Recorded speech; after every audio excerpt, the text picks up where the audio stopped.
ದ್ವೇಷ ಇರಬಾರ್ದು. ಮನುಷ್ಯನಿಗೆ ಇದ್ದೇ ಬರ್ದೇ ಇರೋಗ್ ಮಾಡೋದು ಅವನ ಆಲೋಚನೆ. ಆ ಆಲೋಚನೆ ಶತ್ರು ಆದ್ರೆ ಜೀವನ ಇನ್ನೂ ನರಕ. ಆ ಶತ್ರುವೇ ನನ್ನ ಜೀವನದ ಆಸೆಗೆ ಅಡ್ಡ ಬರ್ತಿದೆ ಅನ್ನೋ ಆಲೋಚನೆ ನನಗೆ ಪ್ರತಿದಿನ ಹೆಚ್ಚಾಗ್ತಾ ಇದೆ.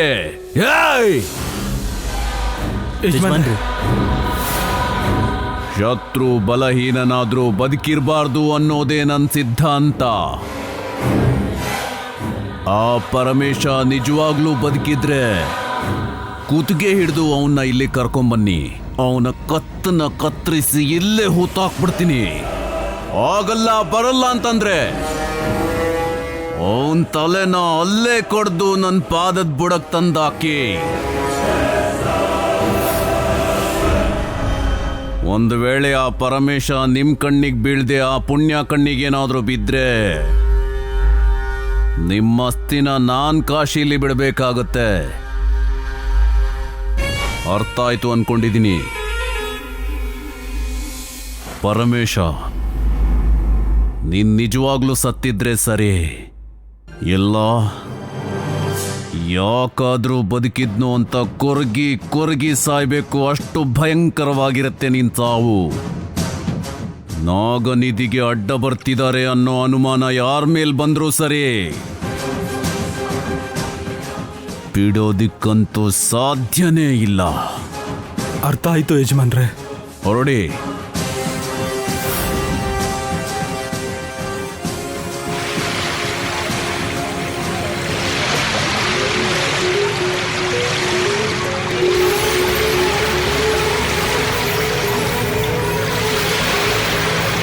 ಪುಣ್ಯ,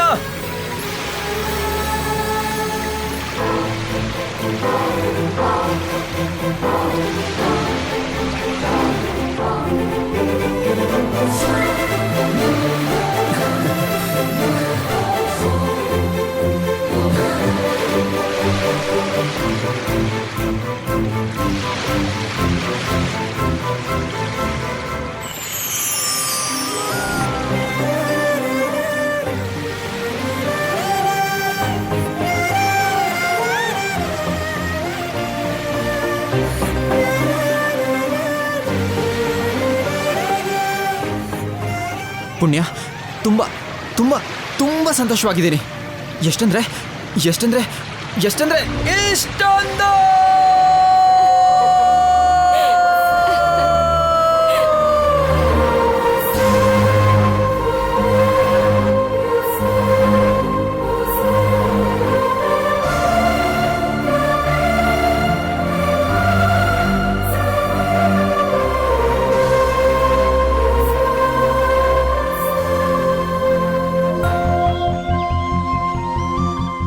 ನನಗೂ ಅಷ್ಟೇ. ಅನಿರುದ್ಧ್, ನೀನ್ ಯಾವಾಗ್ಲೂ ಹೀಗೆ ಸಂತೋಷವಾಗಿರ್ಬೇಕು. ಸಂತೋಷಕ್ ಬಿಟ್ರೆ ಇನ್ಯಾವತ್ತೂ ನೀನ್ ಹೀಗೆ ಅಳ್ಬಾರ್ದು, ಸರಿನಾ? ಸರಿ. ಆ ದೇವರು ನಮ್ಮ ಪ್ರೀತಿ ಬಗ್ಗೆ ಇಷ್ಟು ಚೆನ್ನಾಗಿ ಯೋಚನೆ ಮಾಡ್ತಾರೆ ಅಂತ ನಾನು ಕನ್ಸಲ್ಲೂ ಅನ್ಕೊಂಡಿರ್ಲಿಲ್ಲ ಪುಣ್ಯ. ಅನಿರುದ್ಧ್, ಆ ದೇವ್ರು ನಿನ್ನ ಗಂಡನ ಕೊಡ್ತಾನೆ ಅಂತ ನಾನು ಅನ್ಕೊಂಡೇ ಇರ್ಲಿಲ್ಲ.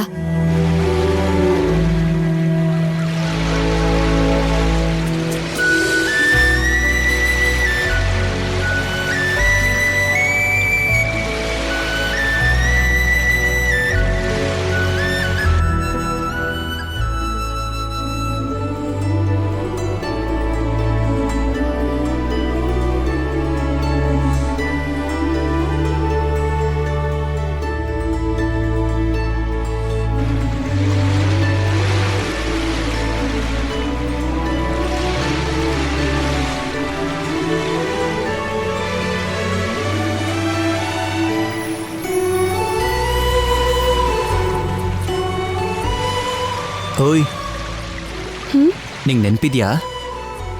ನನ್ನ ಕನ್ಸಲ್ಲಿ ಬಂದು ನಿಂಗೆ ಮುತ್ಕೊಟ್ರೆ ಮಕ್ಕಳು ಹುಡ್ತಾರ ಅಂತ ಕೇಳಿದ್ದೆ. ನನಗೆ ನಿನ್ನ ಥರನೇ ದೊಡ್ಡ ದೊಡ್ಡ ಕಣ್ಗಳಿರೋ ಅಂದವಾಗಿರೋ ಮಗು ಬೇಕು. ಪುಣ್ಯ, ಒಂದು ಮುತ್ತು ಕೊಡ್ತೀಯಾ? 3 ಮುತ್ತು ಕೊಡ್ತೀನಿ, ಆದ್ರೆ ಬೆಕ್ಕಿನ ಕಣ್ಣಿರೋ ಚೇಷ್ಟೆ ಅನಿರೋದು ಬೇಕು. ದೊಡ್ಡ ಕಣ್ಣಿರೋ ಹೆಣ್ಮಗುನೇ ಬೇಕು. ಬೆಕ್ಕಿನ ಕಣ್ಣಿರೋ ಮಗುನೇ ಬೇಕು. ದೊಡ್ಡ ಕಣ್ಣು. ಇಲ್ಲ, ಬೆಕ್ಕಿನ ಕಣ್ಣು. ದೊಡ್ಡ ಕಣ್ಣು.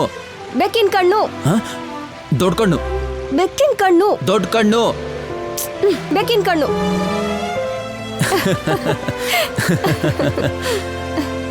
ಇಬ್ರು ಮಕ್ಕಳು ಬೇಕು.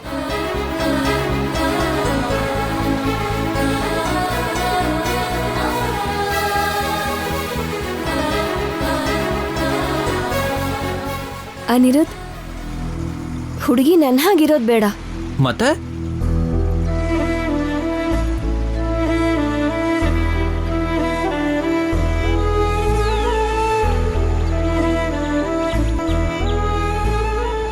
ನಮ್ಮಮ್ಮ ಬೇಕು.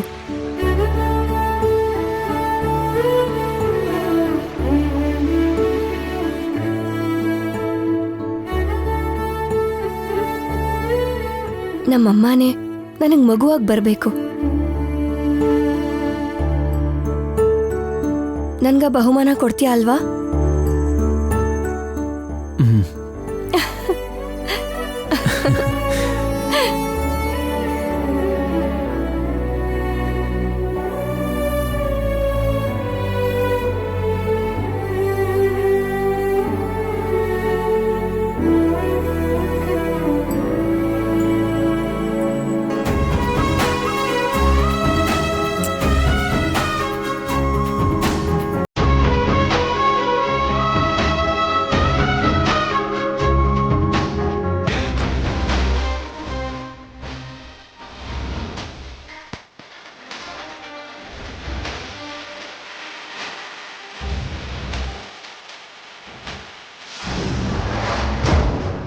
ಏನೇನು ಹೇಳ್ತಾ ಇರೋದು? ಹೌದಮ್ಮ, ಎಲ್ಲ ನನ್ನ ಕರ್ಮ. ಮಾಡದೇ ಇರೋ ಪ್ರಯತ್ನ ಇಲ್ಲ. ಅವಳ ಅದೃಷ್ಟ ಚೆನ್ನಾಗಿದ್ಯೋ ಅಥವಾ ನನ್ನ ಹಣೆ ಬರ ಚೆನ್ನಾಗಿಲ್ವೋ, ಅವಳಿಗೂ ಭಾವಂಗೂ ಅದ್ಧೂರಿಯಿಂದ ವೈಭವವಾಗಿ ನಿಶ್ಚಿತಾರ್ಥ ನಡೆದು ಹೋಯ್ತು. ಅಲಂಕಾರ ಆಗಿದ ತಕ್ಷಣ ಹಬ್ಬ ಆಗಲ್ವೇ? ನಿಶ್ಚಿತಾರ್ಥ ಆಗಿದ ತಕ್ಷಣ ಮದ್ವೆ ಆದಂಗ ಆಗಲ್ಲ ಪರ್ಣಿಕಾ. ಅನಿರುದ್ಧ್ ಜೊತೆ ನಿನ್ನ ಮದುವೆ ಆಗೋ ಥರ ನಾನು ಮಾಡ್ತೀನಿ. ಹಾ, ಮಾಡು ಮಾಡು. ನಿನ್ನ ಈ ಮಾತುಗಳನ್ನ ನಾನು ಕೇಳಿಸ್ಕೊಂತಾನೆ ಬರ್ತಿದ್ದೀನಲ್ವಾ. ನಿಶ್ಚಿತಾರ್ಥ ನಡೆಯೋ ಮುಂಚೆ ನಿಶ್ಚಿತಾರ್ಥ ನಡೆಯಲ್ಲ ಅಂದೆ, ಈಗ ಮದ್ವೆ ನಡೆಯಲ್ಲ ಅಂತಿದ್ಯಾ. ನಾಶ ಆಗ್ತಿರೋದು ನಿನ್ನ ಮಗಳ ಜೀವನ, ನಿಂದೇನಲ್ವಲ್ಲ. ಪರ್ಣಿಕಾ, ಹಾ, ನೀನ್ ಇದಕ್ಕಿಂತ ಜೋರಾಗಿ ಕಿರ್ಚೋ ಅಂತ ವಿಷಯ ಇನ್ನೊಂದು ಹೇಳ. ನಾನು ಈ ವಿಷಯ ಹೇಳಿದ್ರೆ ನೀನ್ ಎದೆ ಹೊಡ್ಕೊಂಡು ಸಾಯ್ತ್ಯಾ. ಇಷ್ಟು ದಿನ ಅನಾಥೆ ಅನಾಥೆ ಅಂತ ನೀನ್ ಹೇಳ್ತಿದ್ದಿದ್ ಪುಣ್ಯ ಅನಾಥೆ ಅಲ್ಲ. ಏನೇನೇನು ಹೇಳ್ತಾ ಇರೋದು? ನಾನು ಹೇಳ್ತಿರೋದು ನಿಜ. ಅವರಪ್ಪ ಪರಮೇಶ ಬದುಕಿದ್ದಾರೆ.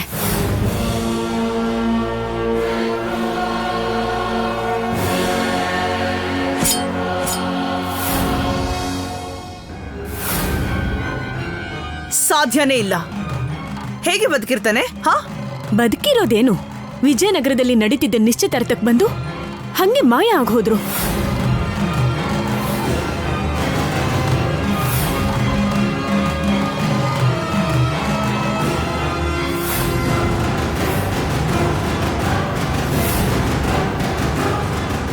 ಇವಾಗ ನಾನು ಅವಳನ್ನ ಹೇಗೆ ಮನೆ ಬಿಟ್ಟು ಓಡಿಸೋದು ಅಂತ ಯೋಚನೆ ಮಾಡ್ತಾ ಇದ್ದೆ.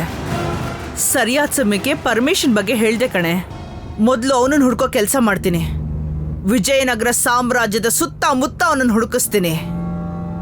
ಅವನು ನನ್ನ ಅಂಗ ಎಲ್ಲ ಇಟ್ಕೊಂಡು ಸರಿಯಾದ ಆಟ ಆಡಿ ತೋರಿಸ್ತೀನಿ. ಅವನನ್ನ ಮುಂದೆ ಇಟ್ಕೊಂಡು ನೀನು ಮದುವೆ ಮಾಡಿ ಮುಗಿಸ್ತೀನಿ. ಹೌದು, ಈ ವಿಷಯ ನಿನ್ನ ಮಾವಿಯನ್ ಗೊತ್ತಾ? ಎಲ್ಲಾರ್ಗೂ ಗೊತ್ತು, ಆದ್ರೆ ಯಾರೂ ನಂಬ್ತಾ ಇಲ್ಲ. ಮಾವಯ್ಯ ಅಂತೂ ಎಷ್ಟೇ ಹೇಳಿದ್ರು ನಂಬ್ತಿಲ್ಲ.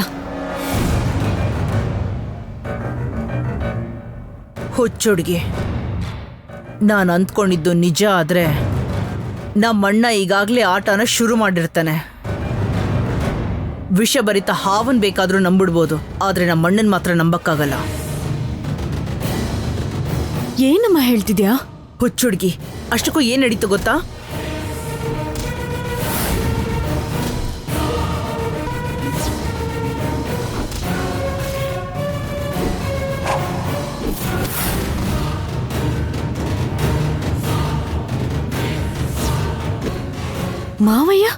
ಮಾವಯ್ಯ ನಮ್ ಜೊತೆಲೇ ಇದ್ದು ಇಷ್ಟೆಲ್ಲ ಮಾಡ್ತಿದಾರ ಅಮ್ಮ. ಇದೆಲ್ಲ ನಂಬೋದಕ್ಕೆ ಆಗ್ತಿಲ್ಲ. ಪರ್ಣಿಕಾ, ಇವಾಗ ನಾವಿರೋಂಥ ಪರಿಸ್ಥಿತಿಲಿ ನಮ್ ನೆರಳನ್ನು ಕೂಡ ನಾವು ನಂಬಾರ್ದು. ಆ ಫೋನ್ ಕೊಡು. ಏಯ್, ನಾನು ಹೇಳಿದನ ಸರಿಯಾಗಿ ಕೇಳಿಸ್ಕೊ. ವಿಜಯನಗರ, ರಾಜಾಜಿನಗರ, ಮಲ್ಲೇಶ್ವರಂ ಎಲ್ಲ ಕಡೆ ಹುಡುಕಿ ಆ ಪರ್ಮಿಷನ್ ಎತ್ತಾಕೊಂಡ್ ಬರೋ. ಜೀವಂತವಾಗಿ ನನ್ನ ಕೈ ಸೇರ್ಬೇಕು ಅವನು.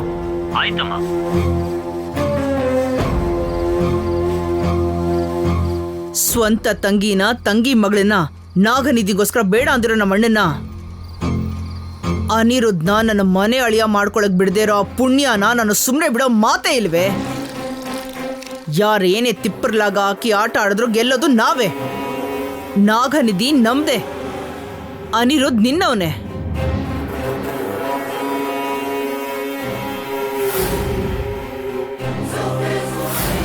ಇದು ಇದು ಇದು ಈ ಭದ್ರಾವತಿ ಕೊಡ್ತಿರೋಂತ ಮಾತು.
ವೈನತೆಯನ ಹೆಸರು ಕೇಳ್ತಿದ್ದಂಗೆನೆ ಪಾತಾಳ ಲೋಕಕ್ಕೆ ಓಡೋಗೋ ನೀವು.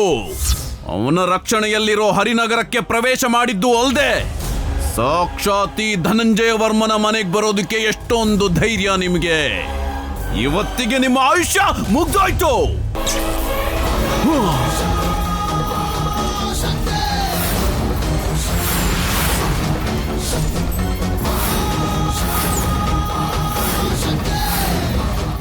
ನೀನು ಭಯ ಪಡಿಸಿದ್ರೆ ಭಯ ಪಟ್ಕೊಂಡು ಓಡ್ ಹೋಗಕ್ ಬಂದಿಲ್ಲ. ನಮ್ಮ ನಾಗ ಜಾತಿಯ ಸ್ವತ್ತಾಗಿರೋ ನಾಗಮಣಿನ ತಗೊಂಡ್ ಹೋಗೋದಿಕ್ ಬಂದಿದೀವಿ. ನಾನಿರ್ಬೇಕಾದ್ರೆ ನಾಗಮಣಿನ ಹೇಗ್ ತಗೊಂಡೋಗ್ತೀರಾ? ಅದು ಯಾವತ್ತಿಗೂ ಸಾಧ್ಯ ಇಲ್ಲ. ನಡ್ದೇ ನಡೆಯುತ್ತೆ.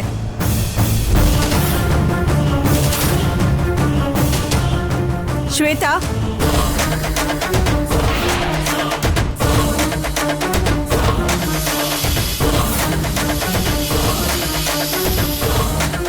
ಏಯ್ ಎಲ್ಲಿಗೆ? ಏಯ್ ಏಯ್ ನಿಂತ್ಕೋ, ಹೇಳ್ತಿರೋದು ನಿನ್ಗೆ, ನಿಲ್ಲು.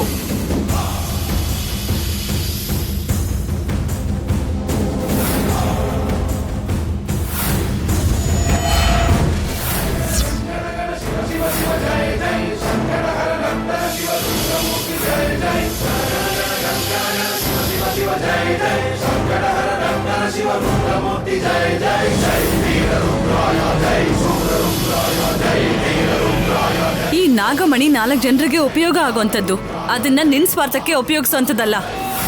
ನಾಗನಿಧಿಯನ್ನ ಪಡ್ಕೊಳ್ಳೋ ನಿನ್ ಕನ್ಸಾಗೆ ಉಳ್ದು ಹೋಗುತ್ತೆ. ಏಯ್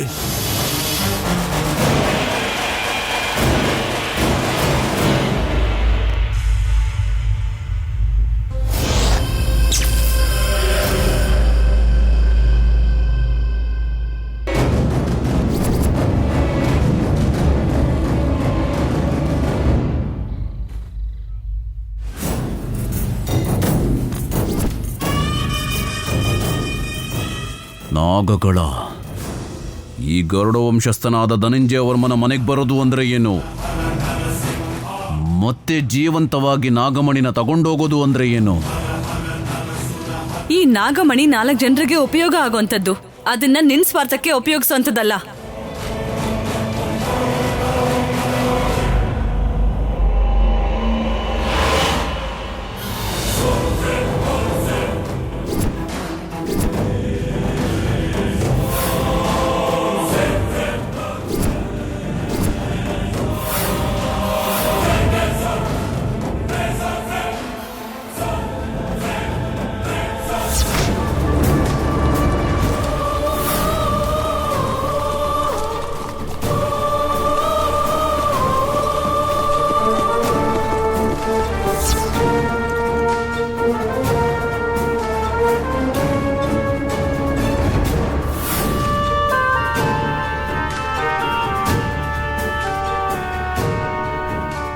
ಇದಕ್ಕಿಂತ ಮೊದಲು ಯಾವತ್ತೂ ಇಂಥ ಕನಸು ಬಂದಿರಲಿಲ್ವಲ್ಲ. ಅಷ್ಟಕ್ಕೂ ಯಾಕೆ ಹೀಗಾಯ್ತು? ಒಂದು ವೇಳೆ ನಾಗಮಣಿ ನನ್ನ ಕೈ ತಪ್ಪುತ್ತಾ ನಾಗನಿಧಿನ ಸಾಧಿಸಕ್ಕಾಗಲ್ವಾ? ಇಲ್ಲ, ಆ ರೀತಿ ನಡೆಯಕ್ಕೆ ಸಾಧ್ಯ ಇಲ್ಲ. ಮತ್ತೆ ಈ ಕನಸು ಅಷ್ಟಕ್ಕೂ ಹೀಗೆ ನಡೆಯೋದಿಕ್ಕೆ ಕಾರಣ ಏನು? ಕುಲಗುರುನ ಕೇಳಿ ತಿಳ್ಕೊಳ್ದೆ ನನ್ನ ಮನಸ್ಸಿಗೆ ಶಾಂತಿ ಇಲ್ಲ.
ಕಷ್ಟ ಸುಖಗಳಲ್ಲಿ ಸರಿಯಾದ ಮಾರ್ಗ ತೋರಿಸೋ ಕುಲಗುರುಗಳಿಗೆ ಪ್ರಣಾಮಗಳು.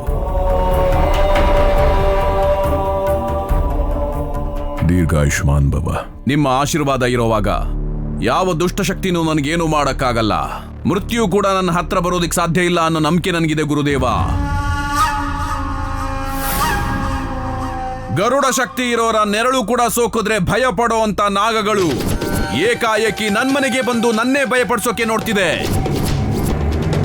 ಅಷ್ಟಕ್ಕೂ ಯಾಕೆ ಹೀಗಾಗ್ತಿದೆ ಗುರುದೇವ? ವರ್ಮ, ನಾಗಗಳು ತಮ್ಮ ಸೊತ್ತಾದ ನಾಗಮಣಿನ ಹೇಗ್ ಬಿಡ್ಕೊಡ್ತಾವೆ ಹೇಳು? ಅದಕ್ಕೆ ಅಲ್ವಾ ನಾಗಮಣಿನ ಗರುಡದೇವನ ಮುಂದೆ ಇಟ್ಟು ದೋಷ ಕಳೆಯೋ ಥರ ಮಾಡಿದ್ದು. ಇನ್ನೊಂದು ಮುಖ್ಯವಾದ ವಿಷಯ, ಪುಣ್ಯ ನಿನ್ ಮನೆಯಲ್ಲಿರೋದ್ರಿಂದ ಆ ನಾಗಗಳು ನಿನ್ಗೇನು ಮಾಡಕ್ ಸಾಧ್ಯ ಆಗ್ಲಿಲ್ಲ. ಏನ್ ಗುರುಗಳೇ ನೀವು ಹೇಳ್ತಿರೋದು? ನೀನ್ ನಮ್ದು ಇರೋ ನಿಜ ಶೀಘ್ರದಲ್ಲೇ ನಿನ್ ಕಣ್ಣಾರೆ ನೀನ್ ನೋಡ್ತೀಯ. ಆಲಸ್ಯ ಅಮೃತಂ ವಿಷಂ.